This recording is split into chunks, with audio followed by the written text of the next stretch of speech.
This special cashback on Lincoln Town Car is exclusive to the Pacific Northwest, which means there has never been a more rewarding time to visit your Lincoln dealer. How to get more done without procrastinating. Tomorrow at 9. News tonight, this Tuesday, the Senate Whitewater Committee's final report. Mrs. Clinton is the target. Most roads lead from the First Lady and back to her. With ValueJet grounded, the government official in charge of all airline safety is forced to resign. And protecting government witnesses. Who protects the public from them? From ABC, this is World News Tonight with Peter Jennings. Good evening. In Washington today, the Senate Whitewater Committee has finally released its full report. We say finally because bits and pieces of the majority report have been selectively leaked by the Republicans over the last several days. Today was simply a reminder of how sharply divided the Senate committee was along political lines. The Democrats find no fault with the president or with the First Lady. The majority report produced by the Republicans is very harsh about Mrs. Clinton above all. ABC's Jackie Judd is on Capitol Hill. Executive summaries and conclusion. The voluminous report was snapped up by journalists this morning just before the 10 committee Republicans arrived to deliver their broadside. There's only one phrase that can describe this, and that's the arrogance of power. Most roads lead from the First Lady and back to her. Republicans believe they have solved the mystery of how Mrs. Clinton's long-subpoenaed law firm billing records ended up in the White House private residence. The report notes there were 6 sets of fingerprints on the records. They belong to 3 law firm employees, to White House counsel Vince Foster, who committed suicide long before the discovery, to the White House aide who found the records, and to the First Lady. Republicans say that leaves one logical suspect.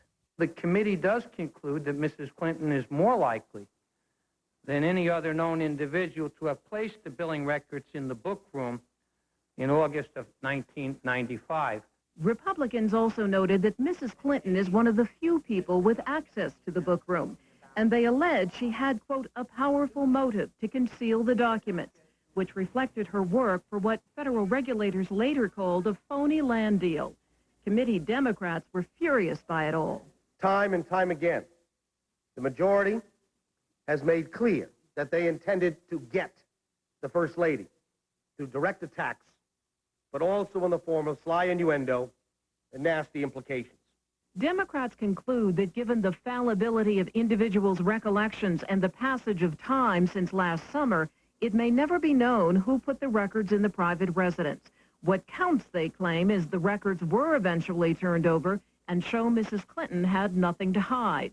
And they support, incidentally, Mrs. Clinton's assertion that the amount of work she did was minor.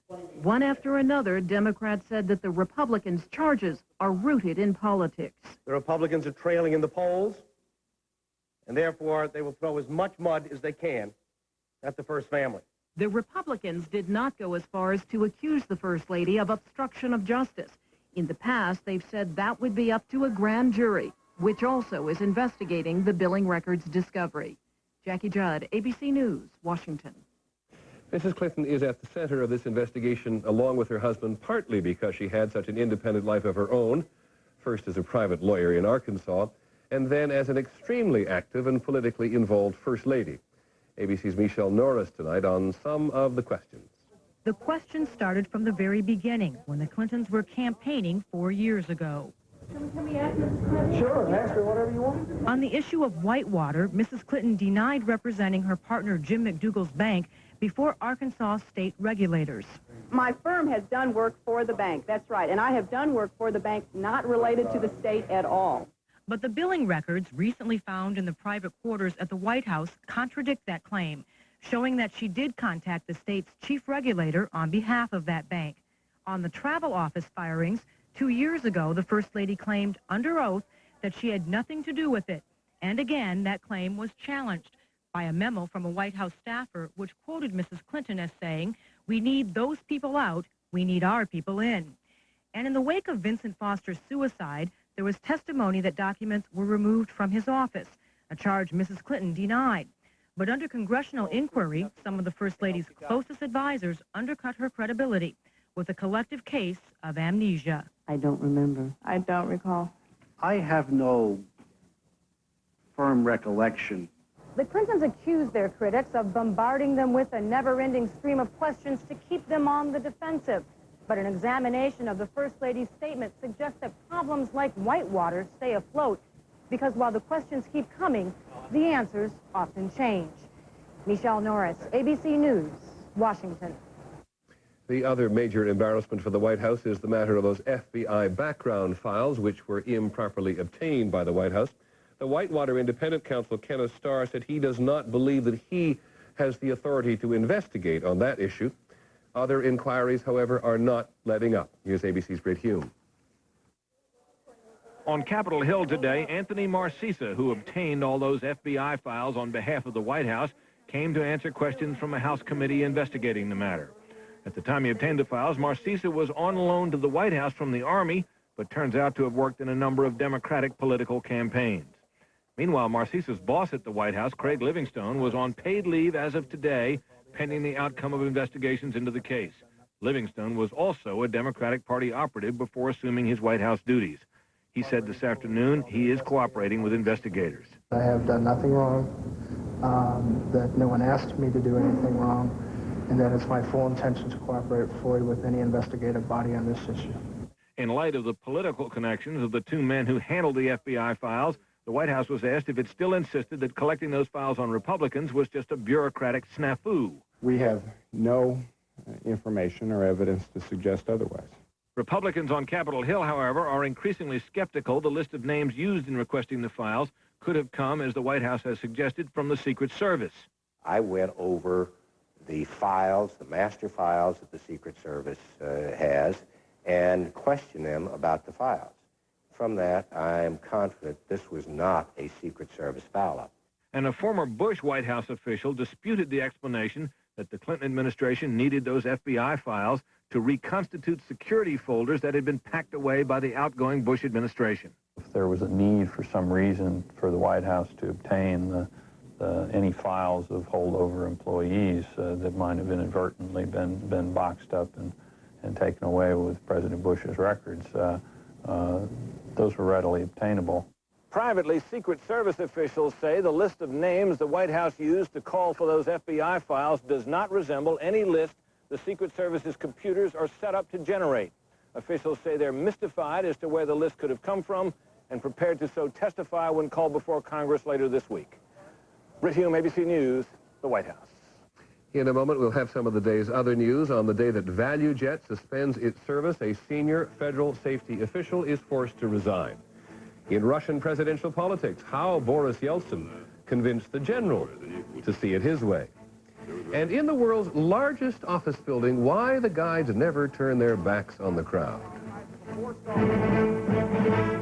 This is World News Tonight with Peter Jennings, brought to you by Nature Made.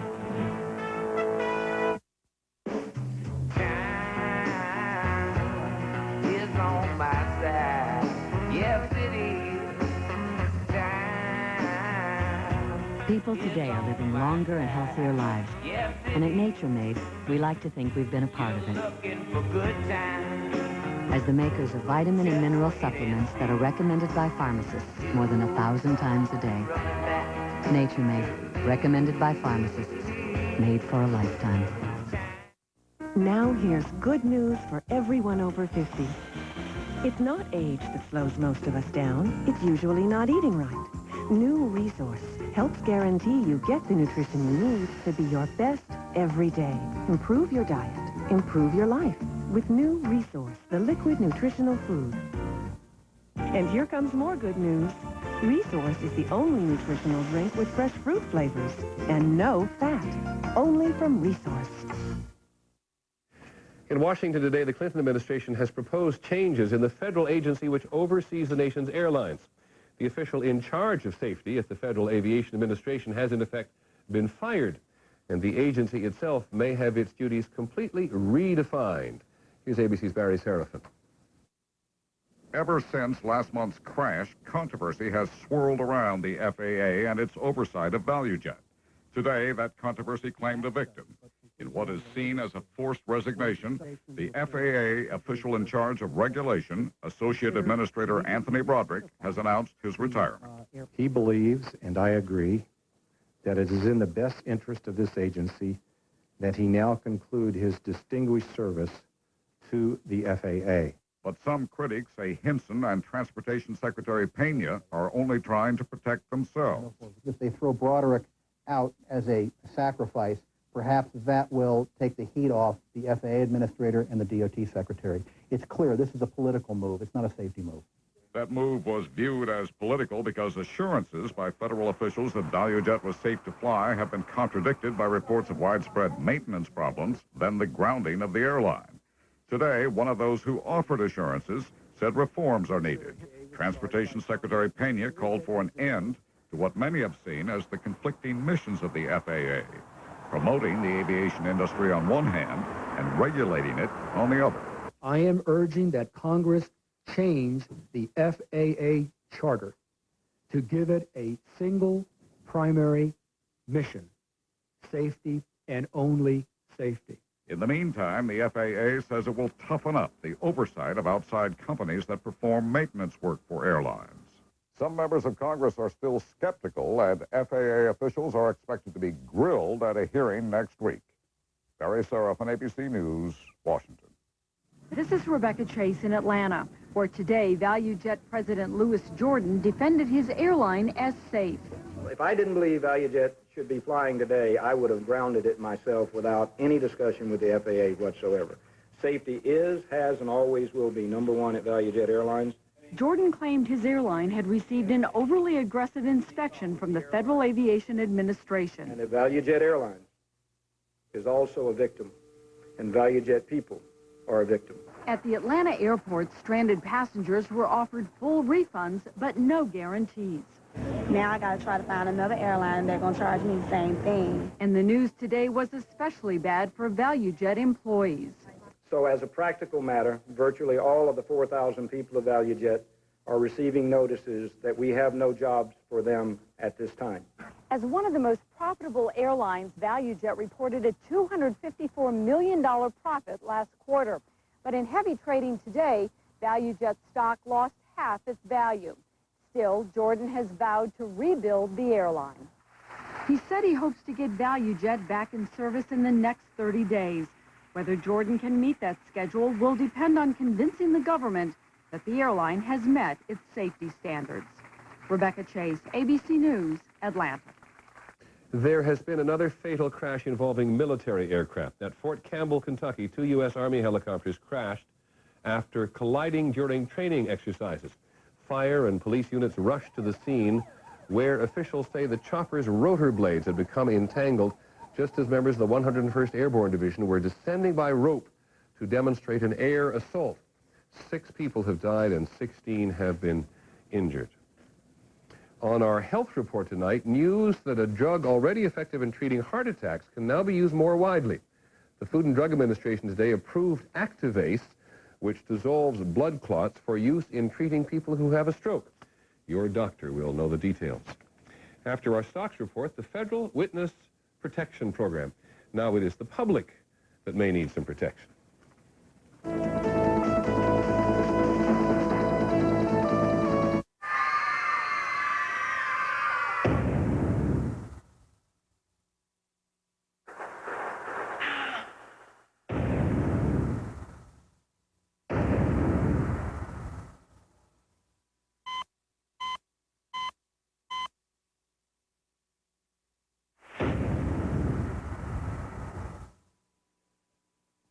Just ask your doctor. Bayer, powerful pain relief, and so much more. My dad has been my dentist since my first tooth has come in. This is the first toothpaste that he's ever sent me. This is Tartar Control Mentadent with fluoride, baking soda, and peroxide. Mentadent helps stop tartar before it forms. Tartar Control Mentadent. It has everything. Uh-oh!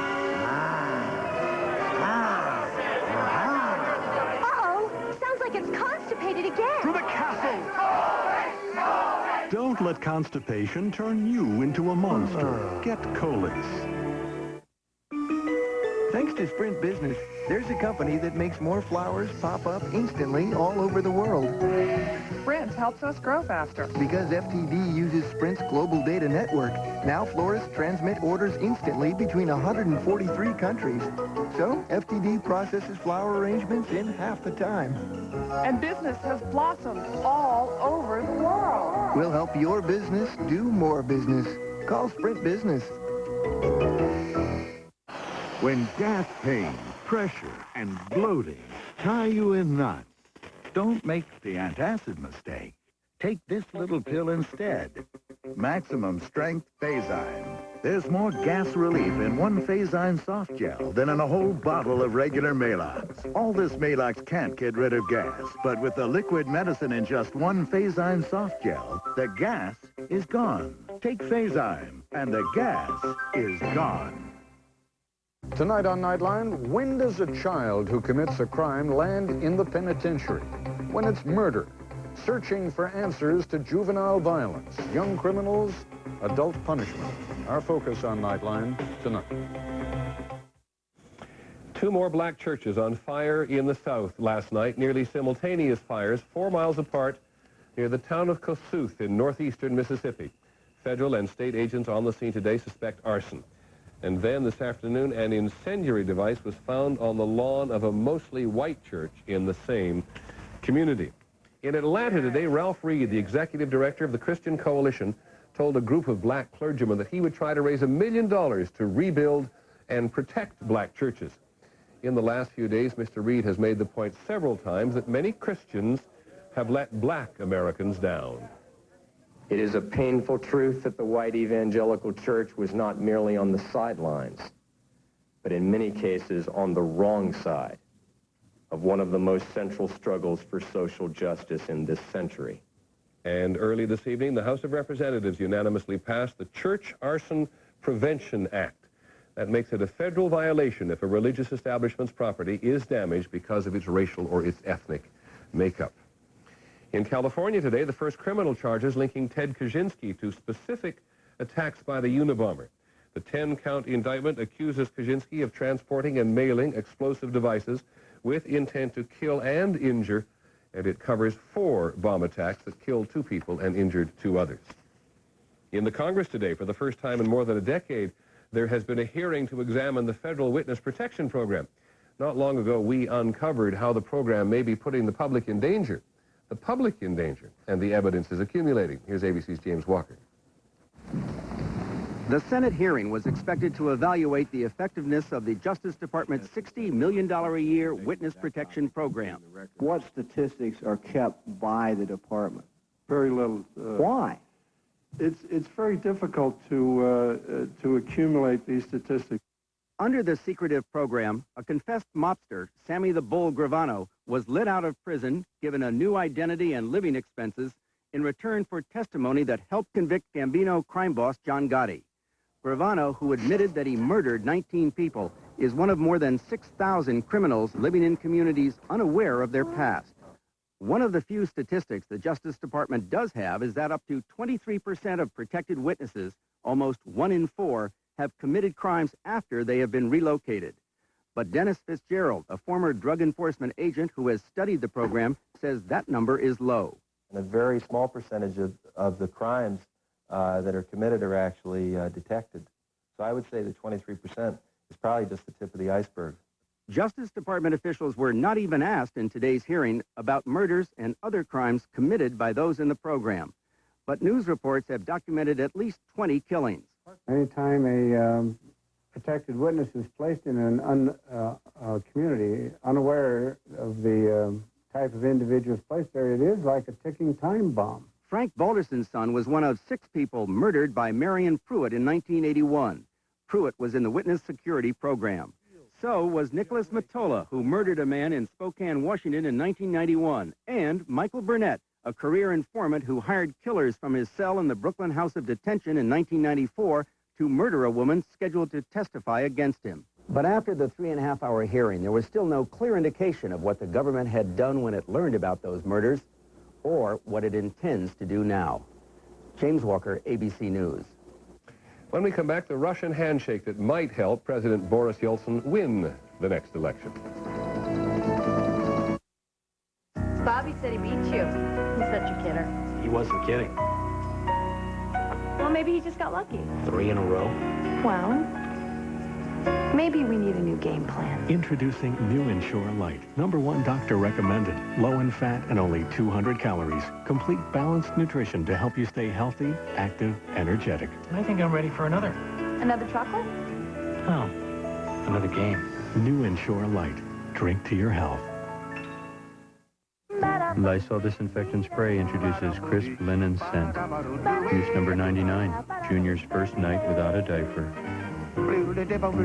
Use number 37, putting those pesky cold germs on hold. New crisp linen Lysol Spray. There's nothing this can't do. Your eerie, unpredictable septic system. It has the power to take over your entire house. Don't let it happen.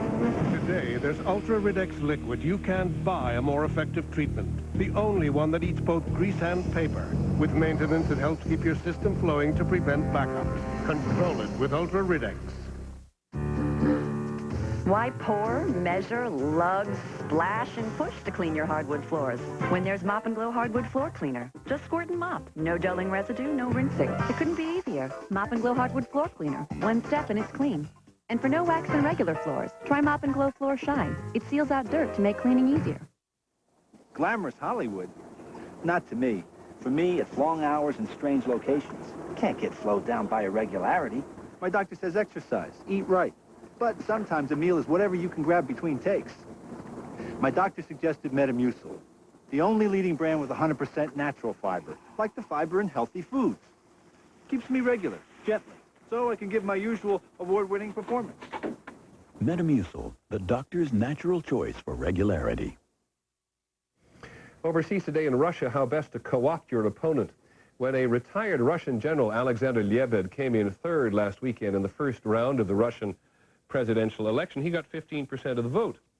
Which way those votes go in the next round may decide whether President Yeltsin or the communist Gennady Zyuganov will be the next Russian president. Today, the general took the bait.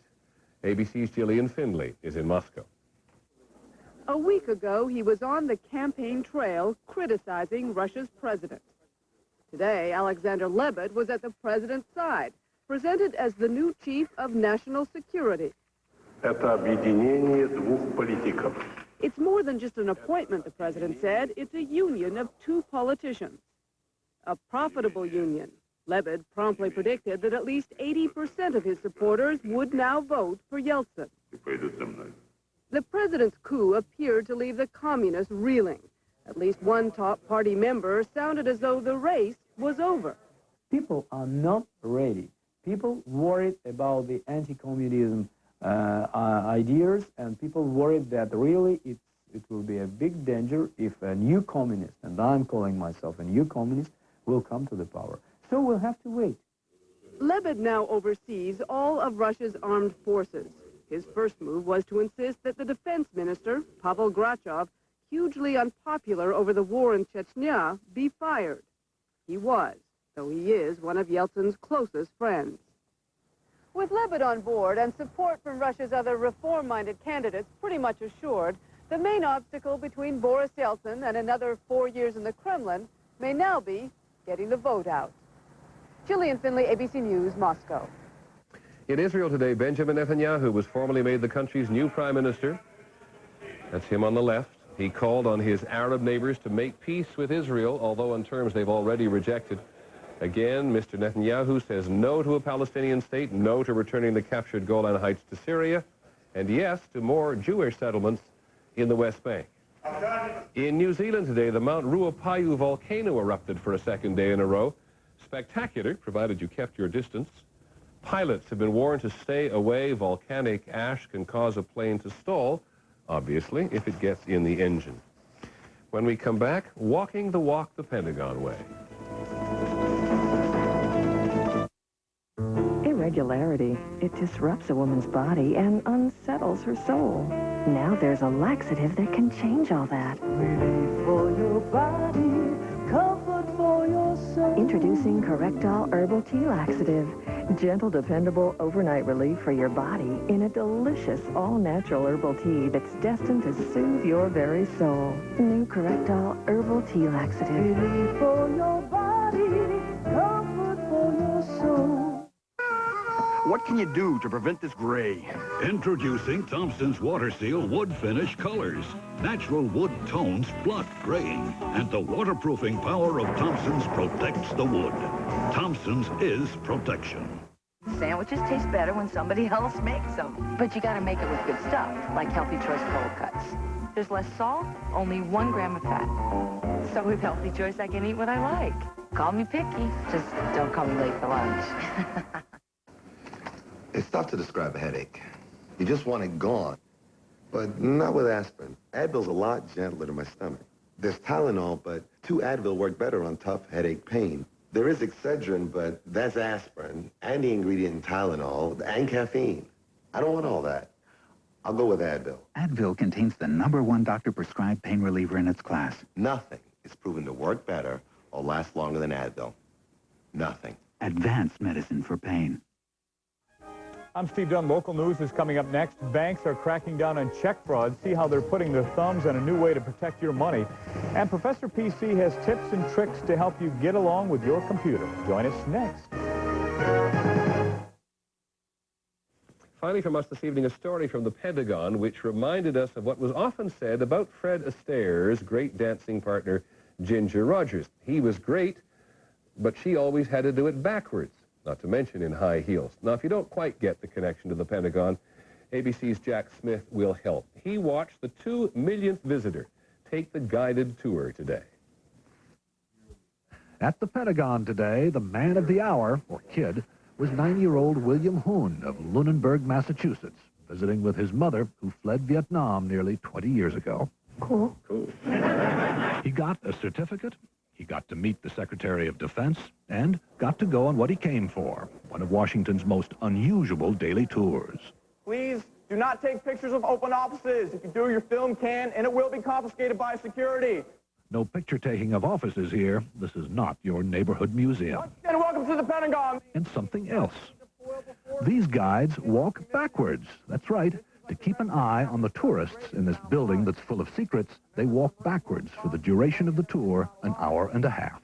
I have ran into a one-star general one time, standing in the middle of the corridor. Guess he didn't hear me coming. They walk through what is still the world's largest single office building, past the Hall of Flags, where they always stop in front of the flag of the District of Columbia. He's represented 3 chances in 2000 of finding a legal parking spot in Washington, D.C. Past the display to Admiral Grace Hopper, the Navy computer whiz who once found a moth in her mainframe. Somebody's walking by and asked her, "What are you doing?" She replied, "I'm debugging my computer." You guys hear that term? Think of Rear Admiral Grace Hopper. And always walking backwards. The guides wear out the toes of their shoes before the heels. I'm getting seasick doing that. How do you do it? How do you do it day in, day out? You get used to it. It's practice makes perfect. What about our 2 millionth visitor? Well, like the VIP he was today, William skipped the walking and did the tour in a golf cart. Jack Smith, ABC News, Washington. And that is our report on World News Tonight. Later this evening on Nightline, should young criminals get adult punishment? I'm Peter Jennings. We'll see you tomorrow. Hope you have a good evening. Good night.